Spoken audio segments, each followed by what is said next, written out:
Hi friends, welcome back to my channel. तो आज की रेसिपी है restaurant style egg butter masala. अगर आप भी एक ही तरह से अंडा करी खा के बोर हो गए हो तो इस तरह से एक बार एग बटर मसाला बनाकर ज़रूर ट्राई करना, क्योंकि बहुत ही ज़्यादा टेस्ट में डिफरेंट और यमी बनकर रेडी होता है। तो बनाइए, ट्राई करिए। रेसिपी कैसी लगती है मुझे कमेंट में बताना। वीडियो एंड तक देखिए, पसंद आए तो प्लीज़ इसे लाइक, शेयर और मेरे चैनल को सब्सक्राइब करना ना भूलें।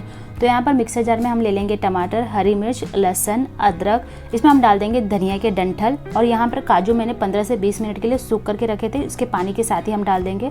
और यहाँ 1 बड़ा चम्मच मगज भी मैंने सोख करके रखा था। धनिया पाउडर, कश्मीरी लाल मिर्च पाउडर और डाल देंगे जीरा पाउडर, और इसे अच्छी तरह से ग्राइंड कर लेंगे एकदम फाइन।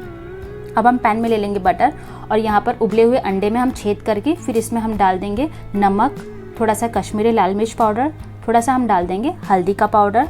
इससे कलर बहुत ही अच्छा आएगा अंडे के ऊपर। और फिर इसे अच्छी तरह से 2 से 3 मिनट के लिए मीडियम फ्लेम पर फ्राई कर लेंगे।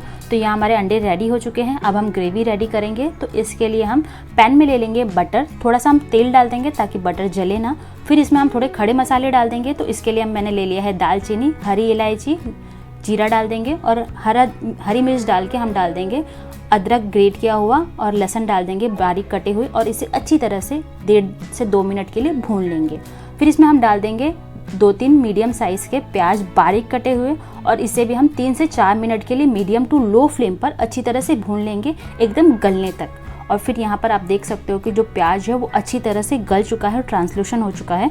इसमें रेडी किया हुआ जो टमाटर का पेस्ट है उसे डाल देंगे, और फिर इसके साथ ही हम डाल देंगे हल्दी पाउडर, थोड़ा सा और धनिया पाउडर और लाल मिर्च पाउडर डाल देंगे। और यहाँ पर हम डाल देंगे नमक अपने स्वाद के अनुसार। फिर से इसे मिक्स कर लेंगे। मसालों को पकने देंगे जब तक मसालों से तेल बटर अलग ना हो जाए। तो यहाँ आप देख सकते हो कि मसालों से बटर अलग हो गया है।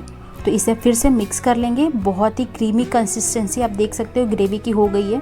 तो इसे मिक्स करके इसमें हम पानी ऐड कर लेंगे 1 कप के लगभग, या फिर आप ग्रेवी की कंसिस्टेंसी जितना रखना चाहते हो उतना। लेकिन जो बटर मसाला है, एग बटर मसाला, वो थोड़ा थिक होता है।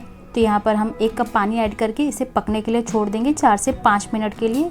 और फिर ढक्कन हटाकर इसे एक बार चेक कर लेंगे। और फिर इसमें हम डाल देंगे फ्राई किया हुआ अंडा, हरा धनिया डाल देंगे, साथ में हम डाल देंगे बटर 1 बड़ा चम्मच, कसूरी मेथी डाल देंगे, और साथ में हम डाल देंगे गरम मसाला। तो यहाँ इन सबको फिर से अच्छी तरह से मिक्स कर लेंगे, और ढककर 2 से 3 मिनट के लिए मीडियम टू हाई फ्लेम पर पकने के लिए छोड़ देंगे। इतने देर में जो ग्रेवी है वो अंडे में अच्छी तरह से ऑब्जर्व हो जाएगा। फिर ढक्कन हटाकर इसे एक बार चेक कर लेंगे, और इसमें 1 चम्मच हम डाल देंगे फ्रेश मलाई, और फिर अच्छी तरह से मिक्स करके इसे गर्मा गर्म सर्व कर लेंगे राइस या चपाती के साथ। तो आप भी बनाकर ज़रूर ट्राई करिए। रेसिपी कैसी लगती है मुझे कमेंट में बताइए। रेसिपी हेल्पफुल लगी हो, पसंद आई हो तो वीडियो को लाइक, शेयर और मेरे चैनल को सब्सक्राइब करिए ऐसी ही और मज़ेदार रेसिपीज़ के लिए। तब तक के लिए एंजॉय।